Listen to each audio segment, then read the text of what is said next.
সুপ্রিয় দর্শক, আমি এখন আছি টাঙ্গাইল জেলার দিলদুয়ার জমিদার বাড়ির সামনে। জমিদার বাড়ির সবগুলো গেট তালাবদ্ধ থাকায় জমিদার বাড়ির ভেতরে প্রবেশ করা সম্ভব হয়নি, তাই ভিতরের দৃশ্য দেখাতে পারলাম না। এই জমিদার বাড়িটি অনেকের কাছে নর্থ হাউস নামেও পরিচিত। এই জমিদার বংশের পূর্বপুরুষরা আফগানিস্তানের গজনি থেকে আসার কারণে তাদের নামের শেষে গজনবী লোহানী খেতাবটি ব্যবহার করতেন। জমিদার বাড়ির জমিদারদের মধ্যে দুজন ছিলেন খুবই আলোচিত এবং স্বনামধন্য জমিদার। তারা হলেন আব্দুল করিম গজনবী এবং আব্দুল হালিম গজনবী। তাদের মাতা করিমুন্নেছা ছিলেন বাঙালি নারী জাগরণের অগ্রদূত ও কবি বেগম রোকেয়ার বোন। তখনকার সময় তারা ছিলেন উচ্চশিক্ষিত।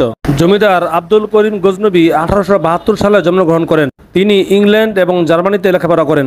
1894 সালে তিনি জমিদারি দায়িত্ব গ্রহণ করেন। এছাড়াও তিনি ব্রিটিশ ভারত শাসনামলে ব্রিটিশ সরকারের 2বার মন্ত্রী হয়েছিলেন এবং ব্রিটিশ সরকারের কাছ থেকে নাইট ও নবাব বাহাদুর উপাধি পেয়েছিলেন। ছোট ভাই আব্দুল হালিম গজনবীও বড় ভাইয়ের মতো উচ্চশিক্ষিত ছিলেন। তিনি ইন্ডিয়া স্টিমশিপ কোম্পানির চেয়ারম্যান ও কলকাতা মুসলিম চেম্বার অব কমার্সের সভাপতি ছিলেন। মৃত্যুর 4 বছর আগে তিনি কলকাতা থেকে দেলদুয়ার জমিদার বাড়িতে ফিরে আসেন এবং সেখানেই 1950 সালে মৃত্যুবরণ করেন। 1947 সালে দেশভাগের পর জমিদারি প্রথা বিলুপ্ত হলেই এই জমিদার বাড়ির জমিদারিও সমাপ্তি ঘটে।